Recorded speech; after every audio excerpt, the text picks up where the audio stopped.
গল্পের বাক্সবাই রোমানানুপুর চ্যানেলে আমি রোমানানুপুর আপনাদের পড়ে শোনাচ্ছি হুমায়ূন আহমেদের লেখা একটি উপন্যাস অচিনপুর। আজ শুনবেন উপন্যাসটির তৃতীয় অর্থাৎ শেষ পর্ব। রাজশাহী থেকে খবর এলো স্কুল ফাইনাল দিয়েই নবমামা কাউকে কিছু না বলে কলকাতা চলে গেছেন। নানিজানের মুখ গম্ভীর হলো। নানিজানের কেন জানি ধারণা নবমামা আর কখনো ফিরবে না। তিনি গানের মতো সুরে যখন কাঁদতে থাকেন তখন বলেন, এক মেয়ে পাগল, এক ছেলে বিবাগী, এক বউ বাজা। শুনলে হাসি পায়, আবার দুঃখও লাগে। বাচ্চা মামা মাঝে মধ্যে গিয়ে নানিজানকে ধমক দেন, কি মা, আপনি সবসময় বাজাবো করেন কেন? নানিজান খেপে গিয়ে বলেন, ও বাজাবো রে, আমি কি বলে ডাকবো? আহা, এলাচি মনে কষ্ট পায়। নানিজান কপালে করাঘাত করেন আর বলেন, হারে বউ, তুই কি জাদুটাই না করলি? বাচ্চা মামা চিন্তিত, বিরক্ত আর ক্লান্ত মুখে চলে আসেন। নবমামা হঠাৎ করে কলকাতা চলে যাওয়ায় খুশি মনে হয় শুধু সফুরা খালাকে। আমাকে ডেকে বলেন, আমি ছেলে হলে নবুর মতো কাউকে না বলে আমিও চলে যেতাম। ৮-১০ দিন পর নবমামা কলকাতা থেকে টাকা চেয়ে পাঠালো। নানাজান লোক মারফত টাকা পাঠালেন। নির্দেশ রইল ঘাট ধরে যেন তাকে নিয়ে আসা হয়। বাড়িতে সিদ্ধান্ত নেওয়া হলো নবমামাকে বিয়ে দেওয়া হবে। নানাজান মেয়ে দেখতে লাগলেন। নানিজান মহা খুশি। লাল মামিকে শুনিয়ে শুনিয়ে বলছেন, নতুন বউয়ের ১ বছরের ভেতরে ছেলে হবে, আমি স্বপ্ন দেখেছি। টাকা নিয়ে লোক যাওয়ার কয়েকদিন পরেই নবমামা এসে পড়লেন। সরাসরি এসে বাড়িতে তিনি উঠলেন না, লোক মারফত খবর পাঠালেন কাউকে কিছু না বলে আমি যেন আজিজ খাঁর বাড়িতে চলে আসি। আজিজ খাঁর বাইরের ঘরের চেয়ারে নবমামা গম্ভীর হয়ে বসেছিলেন। মাথায় বেড়েছেন কিছু, গায়ের রং ফর্সা হয়েছে। আমাকে দেখে রহস্যময় হাসি হাসলেন। বাড়িতে কেউ জানে না তো আমি এসেছি যে? না। গুড। কি ব্যাপার নবমামা? একটা প্ল্যান করেছি রঞ্জু, লাল ভাবিকে একেবারে চমকে দেব। গ্রামোফোন কিনেছে একটা, ওই দেখ টেবিলে। আমি হাঁ করে টেবিলে রেখে দেওয়া বিচিত্র যন্ত্রটি তাকিয়ে দেখি। নবমামা হাসি মুখে বলেন, 5টা রেকর্ডও আছে, 115 টাকা দাম। নবমামার প্ল্যান শুনে আমার উৎসাহের সীমা থাকে না। রাতের বেলা সবাই ঘুমিয়ে পড়লে নবমামা গ্রামোফোন নিয়ে চুপি চুপি যাবেন। যে ঘরটায় আমি আর নবমামা থাকি সেই ঘরটায় চুপি চুপি এসে গ্রামোফোন বাজানোর ব্যবস্থা করা হবে। গান শুনে হকচকিয়ে বেরিয়ে আসবেন লাল মামি। অবাক হয়ে বলবেন, রঞ্জু, কি হয়েছে রে, গান হয় কোথায়? তখন হো হো করে হাসতে হাসতে বেরিয়ে আসবেন নবুমামা। উৎসাহে নবুমামা টকবক করছেন। আমি বললাম, নবুমামা, এখন একটা গান শুনি। নবুমামা হাহা করে ওঠেন, না না, এখন না, পরে শুনবি। ফার্স্টে কোনটা বাজাবো বলতো? কি করে বলবো কোনটা? সেদিন সন্ধ্যার আগে ফাঁকেই ঝুমঝুম করে বৃষ্টি নামল। সে কি বৃষ্টি! ঘরদোর ভাসিয়ে নিয়ে যায়। রাত বাড়ার সঙ্গে সঙ্গে হু হু করে ঝোড়ো হাওয়া বইতে লাগল। নবমামা বিরক্ত মুখে বসে রইলেন। রাতের খাওয়া দাওয়া আজিজ খাঁর ওখানেই হলো। রাত যখন অনেক হয়েছে, লোকজন শুয়ে পড়েছে সবখানে, তখন আমরা উঠলাম। বৃষ্টি থামেনি, গুড়ি গুড়ি পড়ছেই। মাথায় ছাতা ধরে আধ ভেজা হয়ে বাড়িতে উঠলাম। কাদায় পানিতে মাখামাখি। বাড়িতে জেগে নেই কেউ, শুধু নানাজানের ঘরে আলো দেখা যাচ্ছে। দুজনে নিঃশব্দে দোতলায় উঠে এলাম। দরজা খোলা হলো অত্যন্ত সাবধানে। একটু ক্যাঁচ শব্দ হলেই দুজনে চমকে উঠছি।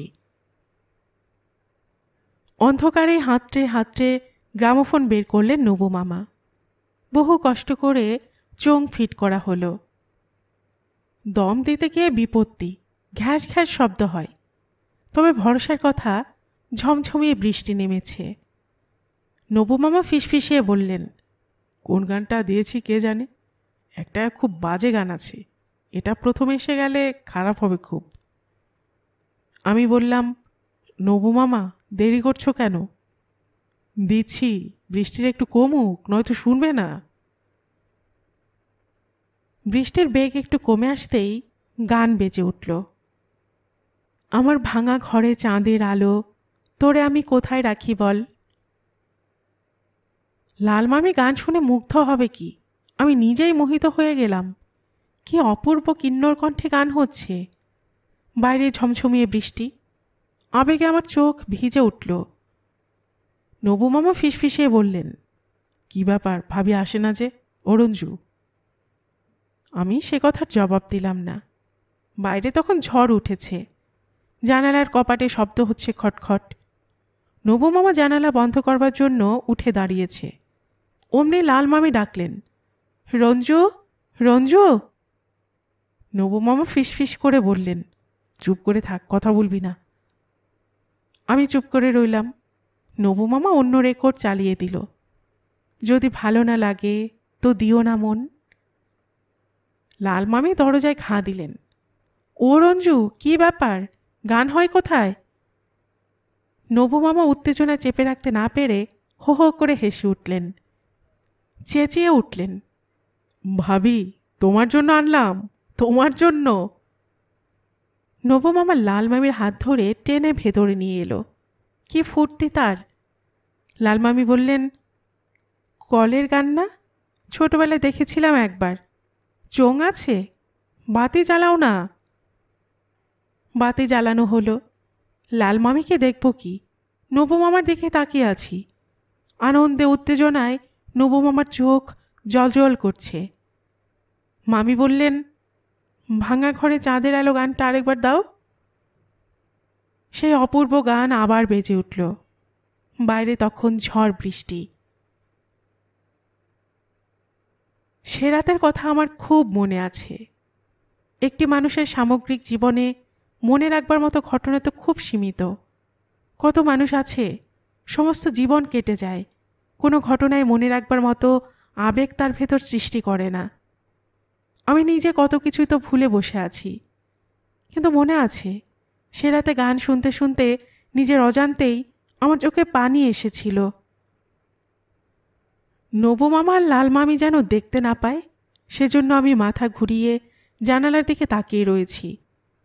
নবু মামা বললেন, ভাবি আমার নাচতে মন চাইছে, নাচো না। নবু মামা বললেন, রঞ্জু তুই নাচবি আমার সঙ্গে? আমি সে কথার জবাব দিলাম না। মামি বললেন, নবু ওই রেকর্ডটা আবার। সারা রাত হবে আজকে, বুঝলে ভাবি। ক্লান্তি নেই নবু মামার। লাল মামির উৎসাহ সীমাহীন। শুনতে শুনতে আমার ঘুমে চোখ জড়িয়ে এলো। নবু মামা বললেন, গাধা, এত ফাইন গান আর ঘুমায় কেমন দেখো। লাল মামি বললেন, আজ তাহলে থাক, ঘুমো তোরা। না না, থাকবে না, যতক্ষণ ঝড় বৃষ্টি হবে ততক্ষণই গান হবে। কথা শেষ হতে না হতেই কড়কড় করে বাজ পড়ল। ফুর্তিতে নবু মামা হো হো করে হেসে ফেললেন। মামি বললেন, রঞ্জুর ঘুম পাচ্ছে, এগুলি নিয়ে আমার ঘরে এসে পড় নবু। আমাকে ভাঙা ঘরে চাঁদের আলো গানটা শুনে শুনে লিখে দিতে পারবে কাগজে? নিশ্চয় পারবো, নিশ্চয়ই। জানলা দিয়ে বৃষ্টির ছাঁট আসছিল। উঠে বন্ধ করতে গিয়ে দেখি বড় নানিজানের ঘরের লাগোয়া গাব গাছটি ভেঙে পড়ে গেছে। কেমন ন্যাড়া দেখাচ্ছে জায়গাটা। ভালোই ঝড় বৃষ্টি হয়েছে। বাতাস থেমে গেলেও বৃষ্টি পড়ছে মুষলধারে।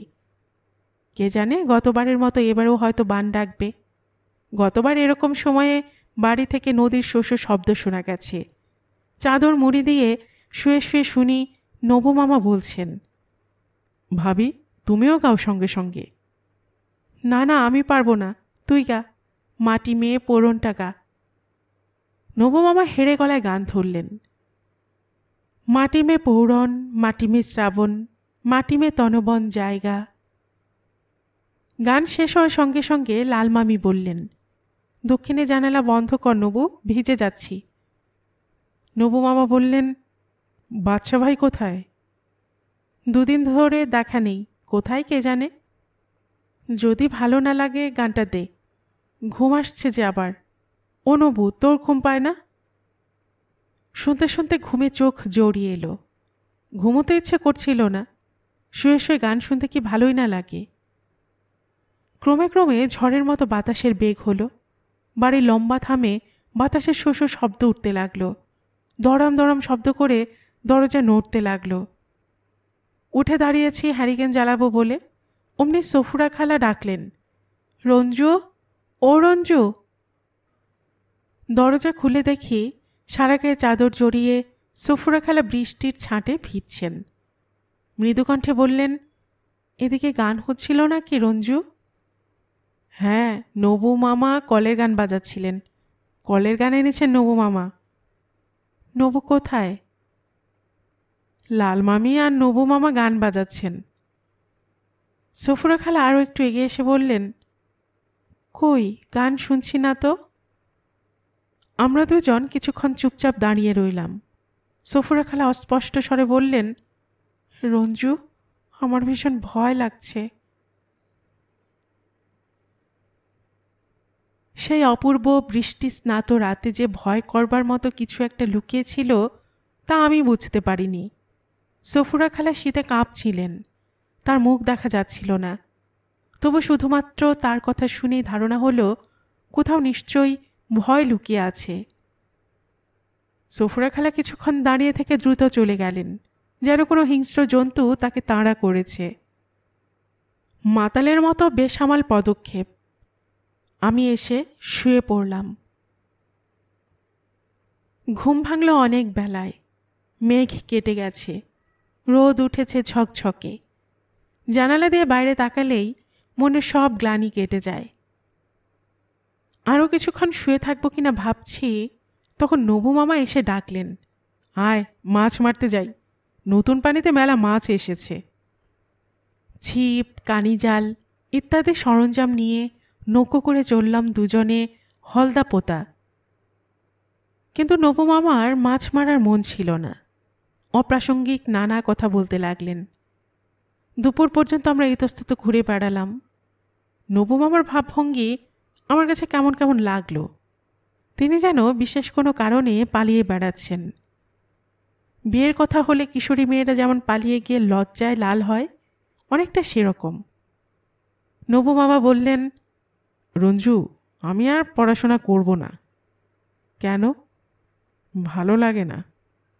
কি করবেন তাহলে? ব্যবসা করব, দেশে দেশে ঘুরে বেড়াবো। নানা যান মানবে না। আমি কারো ধারধারি নাকি? বলতে বলতে নবু মামা ঈষৎ হাসলেন। দুপুরে খাওয়ার জন্য চিড়ার নারকেল আনা হয়েছিল, তাই খাওয়া হলো। হলদারপোতা থেকে আমরা আরও উত্তরে সরে গেলাম। আমার আর ভালো লাগছিল না, রোদে গা তেতে উঠেছে, ইচ্ছে হচ্ছে ফিরে যাই। কিন্তু নবু মামা বারবার বলছেন, একটা বড় মাছ ধরি আগে। সন্ধ্যার আগে আগে প্রকাণ্ড একটা কাতল মাছ ধরা পড়ল।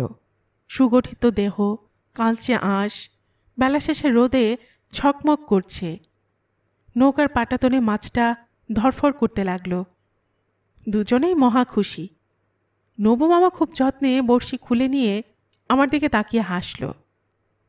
আমি বললাম, চলুন ফিরে চলি। চল।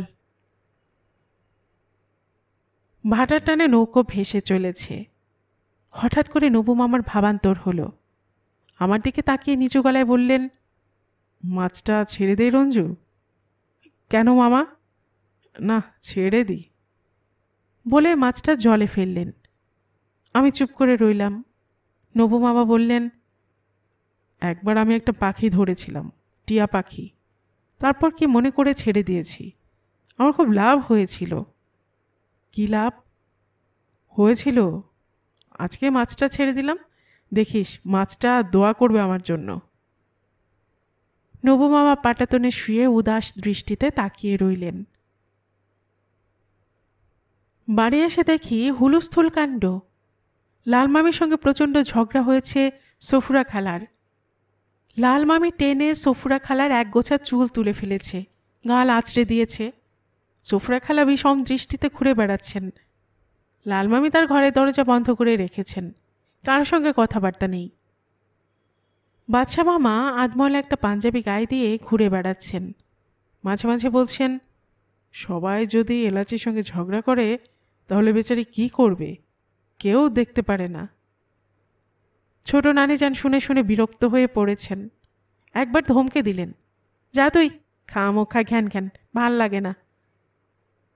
বাদশা মামা উঠোনে গিয়ে বসে রইলেন, বোকার মতো তাকাতে লাগলেন এদিক সেদিক। নবু মামাকে দেখে বললেন, দেখলি নবু, সফুরা কি ঝগড়া করল, এলাচির সারাদিন খাওয়া নাই। রাতের খাওয়া শেষ হতে অনেক রাত হলো। রান্নাবান্না হতে দেরি হয়েছে। সংসার যাত্রা কিছু পরিমাণে বিপর্যস্ত। খাওয়া দাওয়া সেরে ঘুমোতে এসে দেখি সফুরা খালা বসে আছেন আমাদের ঘরে। সফুরা খালা বললেন, তোমাদের জন্য বাইরের বাংলা ঘরে বিছানা হয়েছে, এ ঘরে আমি থাকব। তাকিয়ে দেখি পরিপাটি করে ঘর সাজানো। আমার আর নবু মামার ব্যবহারিক জিনিসপত্র কিছুই নেই। নবু মামা বললেন, তুই থাকবি কেন এখানে, তোর নিজের ঘর কি হলো? আমার ঘরে পানি পড়ে, বিছানা ভিজে যায়। নবু মামা কিছুক্ষণ উদ্ধত দৃষ্টিতে তাকিয়ে রইলেন, তারপর হনহন করে ঘর ছেড়ে চলে গেলেন। সফুরা খালা বললেন, রঞ্জু, তুমি নবুকে চোখে চোখে রাখবে। সিঁড়ি দিয়ে নামতে গিয়ে বাদশা মামার সঙ্গে দেখা।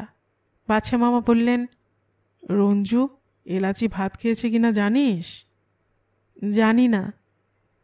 মোহরের মা বলল, খেয়েছে, তুই একটু খোঁজ নিয়ে আয়। আপনি নিজে যান না মামা? আচ্ছা আচ্ছা, আমি নিজেই যাই। লাল মামি সেদিন না খেয়েছিলেন, রাতেও খেলেন না, দুপুরেও ভাত নিয়ে গিয়ে মোহরের মা ফিরে এলো।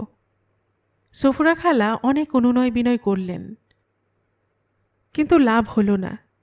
শেষ পর্যন্ত নানাজান এলেন। বিরক্ত দুঃখিত কণ্ঠে বললেন, এসব কি বউ? লাল মামি কথা বললেন না। নানাজান বললেন, খাও খাও, ভাত খাও। না, খাবো না। সমস্ত দিন কেটে গেল। সফুরা খালা কাঁদতে লাগলেন। কি বিশ্রী অবস্থা! বাদশা মামা নৌকা করে চলে গিয়েছিল শ্রীপুর। লাল মামির মাকে সঙ্গে করে নিয়ে আসবেন একেবারে। কানা বেবি বারবার বলে, বউয়ের কোনো খারাপ বাতাস লেগেছে, না হলে এমন হয়? মুকুন্দ ওঝাকে খবর দাও না একবার। লাল মামির মা খবর পেয়ে এসে পড়লেন। লাল মামি বলল, না, আমি কিছুতেই খাবো না, এ বাড়িতে কিছু খাবো না আমি। নানাজান বললেন, আচ্ছা, মেয়েকে না হয় নিয়ে যান, কদিন থেকে সুস্থ হয়ে আসুক। ধরাধরি করে লাল মামিকে নৌকায় তোলা হলো। নৌকার পাটাতনে বাদশা মামা তার সুটকেস নিয়ে আগে থেকে বসে আছেন। লাল মামি বাদশা মামাকে দেখে জ্বলে উঠলেন, ও গেলে আমি যাব না, আল্লাহর কসম আমি যাব না। বাদশা মামা চুপচাপ নেমে পড়ে দাঁড়িয়ে বোকার মতো সবার দিকে তাকিয়ে হাসতে লাগলেন, যেন কিছুই হয়নি। তার কাণ্ড দেখে আমার চোখে পানি এসে গেল। নবু মামার বিয়ের জন্য ব্যস্ত হয়ে পড়লেন সবাই। মেয়ে তো আগেই ঠিক করা ছিল, এবার কথাবার্তা এগোতে লাগলো। নানাজান অনেক রকম মিষ্টি, হলুদ রঙের শাড়ি ও কানের দুল নিয়ে আনুষ্ঠানিকভাবে মেয়ে দেখতে গেলেন। সঙ্গে গেলেন হেডমাস্টার সাহেব, আজিজ খাঁ সাহেব। আমিও গেলাম তাদের সঙ্গে। কি মিষ্টি মেয়ে, শ্যামলা রং, বড় বড় চোখ, এক নজর দেখলেই মন ভরে ওঠে। দেখে আমার বড় ভালো লাগলো। পৌষ মাসের মাঝামাঝি দিন ফেলে নানাজান উঠে এলেন। বাড়িতে একটা চাপা আনন্দের স্রোত বইতে লাগলো। সবচেয়ে খুশি সফুরা খালা, হাসি হাসি মুখে ঘুরে বেড়াচ্ছেন। সবার সঙ্গে বিয়ে নিয়ে গল্প। নবু মামার কিন্তু ভাবান্তর নেই, কি হচ্ছে না হচ্ছে তা নিয়ে মাথা ব্যথাও নেই। মাছ ধরতে যান, কোথাও যাত্রা টাত্রার খবর পেলে যাত্রা শুনতে যান। গ্রামের মাঠে ফুটবল নেমে গেছে, সারা বিকাল কাটান ফুটবল খেলে। সেন্টার ফরওয়ার্ডে তিনি দাঁড়ালে প্রতিপক্ষ তটস্থ হয়ে থাকে। শিন্ডের অনেক খেলা শুরু হয়ে গেছে। গ্রামের টিম খুব শক্ত, ফাইনালে উঠে যাবে সন্দেহ নেই। নবু মামা প্রাণপণে খেলেন, মরণপণ খেলা। বল নিয়ে দৌড়ে যাবার সময় তার মাথার লম্বা চুল বাতাসে থরথরিয়ে কাঁপে। মাঠের বাইরে বসে বসে মুগ্ধ নয়নে আমি তাই দেখি। রাতের বেলা গরম পানি করে আনি। নবু মামা গরম পানিতে পা ডুবিয়ে অন্যমনস্কভাবে নানা গল্প করেন। লালমামি প্রসঙ্গে কোনো আলাপ হয় না। তিনি সেই যে গিয়েছেন আর ফেরার নাম নেই। বাচ্চা মামা প্রতি হাটবারে নৌকো নিয়ে চলে যান, আবার সেই দিনই ফিরে আসেন। লালমামির ঘরে বাকি সময়টা কাটে তার। আমি বুঝতে পারি কোথাও সুর কেটে গিয়েছে, ভালো লাগে না। কবে লিলির চিঠি আসবে, কবে আমি চলে যেতে পারবো, তাই ভাবি। তখন আমি অনেক রকম স্বপ্ন দেখতে শিখেছি। পরগাছা হয়ে বেঁচে থাকতে ঘেন্না বোধ হচ্ছে, অথচ বেরিয়েও আসতে পারছি না। বড় নানি যেন অনেক সম্পত্তি নাকি আমাকে আর লিলিকে দিয়ে গিয়েছেন, কিন্তু তাতে আমার অবস্থার কোনো পরিবর্তন হয়নি। তাছাড়া সে সময়ে আমি প্রেমেও পড়েছিলাম। অচিনপুরের এই কাহিনীতে যে প্রেমের উল্লেখ না করলেও চলে, কারণ তার কোনো ভূমিকা নেই এখানে। তবে প্রচণ্ড পরিবর্তন হচ্ছিল আমার মধ্যে, এইটুকু বলা আবশ্যক। নবু মামার স্কুল ফাইনালের রেজাল্ট হলো তখন, খুবই ভালো রেজাল্ট। ডিস্ট্রিক্ট স্কলারশিপ বলে কি একটা স্কলারশিপ পেলেন। কলেজে ভর্তি হবার জন্য টাকা পয়সা নিয়ে নবু মামা রওনা হলেন। নানাজানের ইচ্ছে ছিল নবু মামা যেন আনন্দমোহন কলেজে ভর্তি হন, কিন্তু নবু মামার ইচ্ছে প্রেসিডেন্সি কলেজ। নবু মামার বিয়ের তারিখ ঠিকই থাকলো। নবু মামা নিজেও একদিন মেয়ে দেখে এলেন। সফুরা খালা যখন বললেন, মেয়ে পছন্দ হয়েছে, নবু মামা ঘাড় নেড়ে সায় দিয়েছে। 12ই ভাদ্র তারিখে নবু মামা চলে গেলেন, আর 13ই ভাদ্র বাচ্চা মামা শ্রীপুর থেকে আধ পাগল হয়ে ফিরে এলেন। আমি ভাষা ভাষাভাবে শুনলাম লাল মামি শ্বশুরবাড়ি ফিরে যাবার নাম করে নবু মামার সঙ্গে চলে গিয়েছেন। কেউ যেন জানতে না পারে, সেজন্য বাচ্চা মামাকে ঘরে বন্ধ করে রাখা হলো। তার মাথা ঠিক নেই, কখন কাকে কি বলে বসেন। ছোট নানিজানের ফিটের ব্যারাম হয়ে গেল। সফুরা খালাকে দেখে কোনো পরিবর্তন নজরে পড়ে না, শুধু তার চোখে কালি পড়েছে। মুখ শুকিয়ে তাকে দেখায় বাচ্চা ছেলেদের মতো। নানাজান সেই বছরেই হজ করতে গেলেন। যাওয়ার আগে সব সম্পত্তির বিলি বন্দোবস্ত হলো। বাচ্চা মামাকে সব লিখে পড়ে দিয়ে গেলেন। একটা প্রকাণ্ড প্রাচীন বটগাছ যেন চোখের সামনে শুকিয়ে উঠেছে। সবুজ পাতা ঝরে যাচ্ছে, কাণ্ড হয়েছে অশক্ত। আমি তাই দেখছি তাকিয়ে তাকিয়ে। শৈশবের যে অবুঝ ভালোবাসায় নানাজানের বাড়িটিকে আমি ঘিরে রেখেছিলাম, সেই ভালোবাসা করুণ নয়নে চেয়ে আছে আমার দিকে। কিন্তু আমি তো এখানের কেউ না। একদিন চুপচাপ চলে যাব।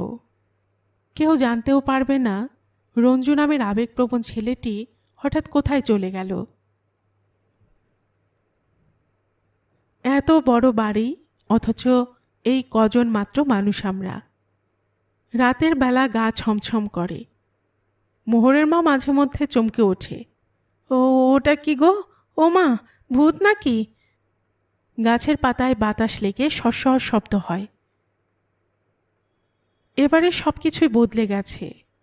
লাল ফেজ টুপি পরা নানাজান সূর্য ওঠার আগেই উঠোনে চেয়ারে এসে আর বসেন না। ফাবে আই আলা রাব্বিকুমা তুকার জীবান। ঘুম ঘুম চোখে অর্ধজাগ্রত কানে কতবার শুনেছে এই সুর। এখন সকালটা বড় চুপচাপ। ভোরের আলোয় মনের সব গ্লানি কেটে যায়। আমি চাই এবারই সবার মনের গ্লানি কেটে যাক। নবমামা ফিরে এসে আগের মতো জ্যোৎস্না দেখে উল্লাসে চিৎকার করুক, কি জ্যোৎস্না, খেতে ইচ্ছে করে। সফুরা খালা ঠিক আগের মতো লাঠি হাতে, পাখি উড়ে গেল বলে সংসারে যাবতীয় দুঃখ কষ্ট উড়িয়ে দিক।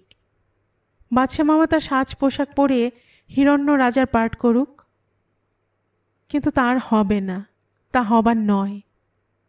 আমি সংসারের মন্থর স্রোতে গায়ে এলিয়ে দিলাম। কারো সঙ্গে আজ আমার যোগ নেই। দিন কেটে যেতে লাগলো। টিনের কানেস্তারায় বাড়ি পড়েছে। উচ্চকণ্ঠে কি যেন ঘোষণা করা হচ্ছে। কৌতূহলী হয়ে দাঁড়াতে দেখি বাদশা মামা বিব্রত মুখে সারা গায়ে চাদর জড়িয়ে হাঁটছেন। তার আগে আরেকজনকে টিনে বাড়ি দিয়ে দিয়ে উচ্চকণ্ঠে কি বলছে। আমি বললাম, কি ব্যাপার মামা? কিছু না, কিছু না। ঢোল দিচ্ছে কে? আপনি নাকি? কিসের জন্য? বাদশা মামা দাঁড়িয়ে পড়লেন, জড়িত কণ্ঠে বললেন, রহমত পাগলার জন্য ঢোল দিচ্ছি। যদি কেউ পায় তাহলে 5 টাকা পুরস্কার। কেন, কি হয়েছে?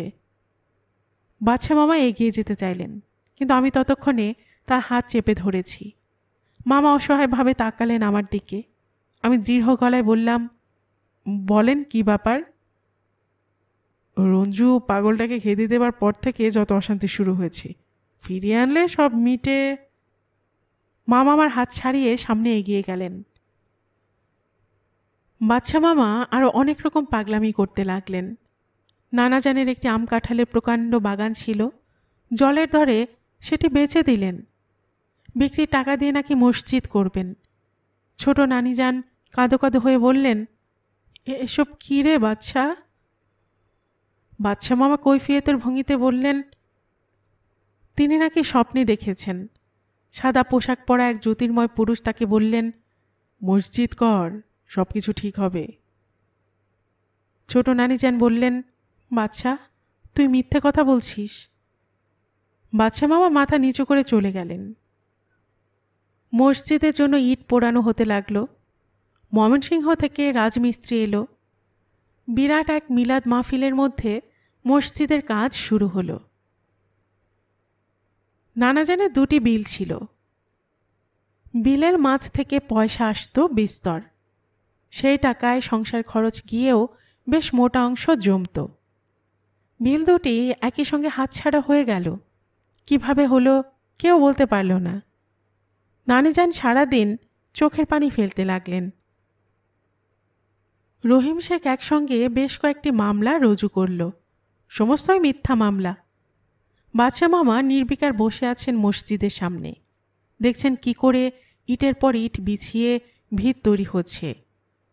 মামলার তদবিরের জন্য ছোট নানিজানকে নিয়ে আমি যাওয়া আসা করতে লাগলাম। দীর্ঘদিন মামলা চলল। 2টিতে জিত হলো আমাদের, একটি রহিম শেখ পেল। নানাজান হজ থেকে ফিরে এলেন এই সময়ে। সংসারে তখন ভরাডুবি ঘটেছে। রোজকার বাজারের টাকাতেও টানাটানি পড়তে শুরু করেছে। নানাজান কিছুই বললেন না। 6 মাসে তার বয়স 6 বছর বেড়ে গেছে। চোখের দৃষ্টি হয়েছে নিষ্প্রভ। একা একা হাঁটতে পারেন না। লাঠিতে ভর না দিয়ে দাঁড়াতে পারেন না। চোখের সামনে সংসারকে ভেঙে পড়তে দেখলেন। তবু সকালবেলায় কোরআন শরীফ ধরে বিলম্বিত সুরে পড়তে লাগলেন। ভাবিয়াই আলা রব্বিকুমা তুকাজ্জিবান, অতএব তুমি আমার কোন কোন নিয়ামত অস্বীকার করিবে। বৎসর যাবার আগেই সম্পত্তির 1/3 বিক্রি করে দিতে হলো। বাদশা মামার মসজিদ ততদিনে শেষ হয়েছে। মাথা তুলে দাঁড়িয়েছে চমৎকার নকশি কাটা গম্বুজ। ধবধবে সাদা দেয়ালে নীল হরফে লেখা কলেমা তৈয়ব। পাড়া ছেলেমেয়েরা আমপাড়া হাতে সকালবেলাতেই মসজিদে ছবক নিতে আসে। দেখে শুনে বাদশা মামা মহা খুশি। মহাজনের কাছ থেকে টাকা ধার করে মসজিদের সামনে পুকুর কাটিয়ে দিলেন। কি সুন্দর টলটলে জল পুকুরে, পাথরে বাঁধানো প্রশস্ত ঘাট। বাদশা মামাকে দেখে আমার নিজেরও ভালো লাগে। সাদা গোলটুপি পরে চোখে সুরমা দিয়ে কেমন গর্বিত ভঙ্গিতে নামাজ পড়তে যান। একদিন আমাকে ডেকে একটু ইতস্তত করে বললেন, রঞ্জু, জুমার রাত্রে তাহাজ্জুদে নামাজ পড়ে শুয়েছি, অমনি স্বপ্নে দেখি তোর লাল মামি যেন নৌকায় করে ফিরে আসবে ফিরে, দেখিস তুই। বাদশা মামার চোখ আনন্দে চকচক করে। লাল মামির কথা ভাবতে চাই না আমি, তবু বড় মনে পড়ে। কে জানে কোথায় সংসার পেতেছে তারা, নাকি যাযাবরের মতো ঘুরে বেড়াচ্ছে দেশময়। কোনোদিন কি সত্যি ফিরে আসবে ধসে যাওয়া পরিবারটিকে শেষবারের মতো দেখে যেতে? নিজের কথাও আজকাল খুব ভাবি। আজন্ম যে রহস্যময়তার ভেতর বড় হয়েছি তা সরে সরে যায়। মনে হয় কিছুই রহস্য নয়। চাঁদের আলো, ভোরের প্রথম সূর্য, সমস্ত রহস্যের অতীত প্রাকৃতিক নিয়মাবলী। যে নিয়মের ভেতর আমরা জন্মাই, বড় হই, দুঃখ কষ্ট পাই। দুঃখ সুখ কি তা নিয়েও ভাবতে চেষ্টা করি। মোহনের মা যখন তার আজীবন সঞ্চিত পোটলাপুটলি নিয়ে অশ্রুসজল চোখে আমার সামনে দাঁড়িয়ে বলে, ও বেটা রঞ্জু, যাই গো বেটা, তোমার দুঃসময়ে একটা মানুষের বোঝা আর বাড়াইতাম না গো। তখন আমার কোনো দুঃখবোধ হয় না, এ যেন ঘটতই। তাহলে দুঃখ কি? নতুন করে আবার সম্পত্তি বিক্রি হচ্ছে শুনে ছোট নানিজান যখন উন্মাদের মতো কাঁদেন, তখন বুঝি এই দুঃখ। অথচ সফুরা খালা যখন হাসি মুখে বলেন, গরিব মানুষ হওয়ার অনেক রকম মজা আছে রঞ্জু, তুমি ইচ্ছে মতো ঘুরে বেড়াতে পারবে, কেউ কিছু বলবে না, তখন সব ভাবনা চিন্তা জট পাকিয়ে যায়। সন্ধ্যাবেলা আমি নানাজানের হাত ধরে তাকে বেড়াতে নিয়ে যাই। হিম লেগে তার কাশি হয়, খুক খুক করে কাশেন। আমি যদি বলি চলেন ঘরে যাই, নানাজান আতকে ওঠেন, না না, আরেকটু বেড়াই। পরম নির্ভরতার সঙ্গে তিনি আমার হাত ধরে হাঁটেন। বেলা শেষের সূর্যরশ্মি তার সফেদ দাড়িতে চকচক করে। লিলির যে চিঠির জন্য পরম আগ্রহে প্রতীক্ষা করেছিলাম, সে চিঠি এসে গেছে। লিলি গোটা গোটা হরফে লিখেছে, আমি জানি তুই রাগ করেছিস, কতদিন হলো গিয়েছি, কিন্তু কখনো তোর কাছে চিঠি লিখিনি। কি করব বল, এমন খারাপ অবস্থা গেছে আমার, তোর দুলাভাইয়ের চাকরি নেই, বসত বাটিও পদ্মায় ভেঙে নিয়েছে, একেবারে ভিক্ষে করবার মতো অবস্থা। কতদিন যে মাত্র একবেলা খেয়েছি, তারপর আবার তোর দুলাভাইয়ের অসুখ হলো, মরমর অবস্থা। এখন অবশ্য ঠিক হয়ে গেছে সব, তুই অতি অবশ্যই এসে যা রঞ্জু। লিলির চিঠি পকেটে নিয়ে আমি ঘুরে বেড়াই। সবাইকে ছেড়ে যেতে বড় মায়া লাগে। আর শৈশব পরিচিত এ বাড়িঘর, বাদশা মামা, নানা যান, লাল মামি, নবু মামা, এদের সবার স্মৃতির গন্ধ নিয়ে যে বাড়ি দাঁড়িয়ে আছে, তাকে ছেড়ে কি করে যাই? আমি উদ্দেশ্যবিহীন ঘুরে বেড়াতে লাগলাম। সোনাখালীর পুলের উপর অনেক রাত পর্যন্ত বসে থাকি। নৌকা নিয়ে চলে যাই হলদে পোতা। খুব জ্যোৎস্না হলে সফুরা খালাকে নিয়ে পুকুর ঘাটে বেড়াতে যাই। সফুরা খালা বলেন, তুমি কবে যাবে রঞ্জু? যে কোনো একদিন যাব। সেই যে কোনো একদিনটা কবে? হবে একদিন। এক এক রাতে সফুরা খালা কাঁদেন। তার গভীর বিষাদ বোঝবার ক্ষমতা আমার নেই, বুঝতে চাই না। যে বন্ধন আমাকে এখানে আটকে রেখেছে, কবে তা কাটবে, কবে চলে যাব, তাই ভাবি। নানাজনও মাঝে মাঝে জিজ্ঞেস করেন, তোমার যাওয়ার দিন ঠিক হয়েছে? না। তোমার আর লিলির নামে যে জমি জমা আছে তার কি হবে? যেমন আছে তেমন থাকবে। নানাজান কথা বললেন না। আমি জানি এই জমিটুকুই তাদের অবলম্বন। সে রাতে ভীষণ শীত পড়েছিল। সন্ধ্যা না নামতেই ঘন কুয়াশা চারিদিক আচ্ছন্ন করে ফেলল। রাতের খাওয়ার পর হ্যারিকেন হাতে বাইরের ঘরে আসছি, হঠাৎ দেখি বাদশা মামা দারুণ উত্তেজিত হয়ে দ্রুত আসছেন। আমাকে দেখে থমকে দাঁড়ালেন। রঞ্জু, দেখ দেখ। আমি তাকিয়ে দেখলাম, একটু দূরে লাল মামি একটি বাচ্চা মেয়ের হাত ধরে বিপন্ন দৃষ্টিতে তাকিয়ে আছেন। বাদশা মামা বলে চলেছেন, নৌকা করে সন্ধ্যার আগে এরা দুজন এসেছে, চুপচাপ বসেছিল, আমি মসজিদে যাব বলে অজু করতে গিয়েছি, এমন সময়। লাল মামি বাচ্চা মেয়েটির হাত ধরে উঠোনে এসে দাঁড়ালেন, যে উঠোনে অনেক অনেক দিন আগে আমার মা তার দুটি ছেলে মেয়ের হাত ধরে এসে দাঁড়িয়েছিলেন। কেউ কোনো কথা বলল না। নানাজান চিত্রার্পিতের মতো দাঁড়িয়ে রইলেন। ছোট নানিজান যেন কিছুই বুঝছেন না, এমন ভঙ্গিতে তাকাতে লাগলেন। সফুরা খালা দোতলার বারান্দায় দাঁড়িয়েছিলেন। তিনি নিচে নেমে এলেন। বাদশা মামা ব্যস্ত হয়ে তাকে জিজ্ঞাসা করলেন, তোর গরম শালটা কোথায় সফুরা? এলাচি শীত করছে।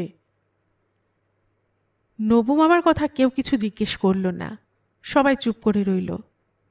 একসময় দেখলাম লাল মামি কাঁদছেন। আমি চুপচাপ বাইরের ঘরে বসে বসে ঝিঝির ডাক শুনতে লাগলাম। অনেক রাতে বাদশা মামা আমাকে ডেকে নিলেন। মৃদু ভর্ৎসনা সুরে বললেন, তোরা সবাই যদি দূরে দূরে থাকিস তাহলে এলাচি কি মনে করবে বল? চল রঞ্জু। বাদশা মামা আমার হাত ধরলেন। বহুদিন পর লাল মামির ঘরে এসে ঢুকলাম। পালঙ্কে লাল মামি আধশোয়া হয়ে আছেন। তার কোলের কাছে কুণ্ডলি পাকিয়ে বাচ্চা মেয়েটি ঘুমিয়ে। আমি এসে বসতেই লাল মামি একটু সরে গেলেন। আমি বললাম, কেমন আছেন মামি? মামি মাথা নাড়লেন। বাদশা মামা বললেন, মোটেই ভালো না রঞ্জু, দেখ না স্বাস্থ্য কি খারাপ হয়ে গেছে। আমি চুপচাপ বসে রইলাম। বাদশা মামা ব্যস্ত হয়ে পুরনো গ্রামোফোন খুঁজে বের করলেন। আমি বললাম, আজ থাক মামা। না না, শুনি, আমার শোনার ইচ্ছে হচ্ছে। লাল মামি মৃদুকণ্ঠে বললেন, না না থাকুক, গান বাজাতে হবে না। তবু গান বেজে উঠল। আমার ভাঙা ঘরে চাঁদের আলো, তোরে আমি কোথায় রাখি বল। আমি চলে এলাম। এই অচিনপুরীতে থাকবার কাল আমার শেষ হয়েছে।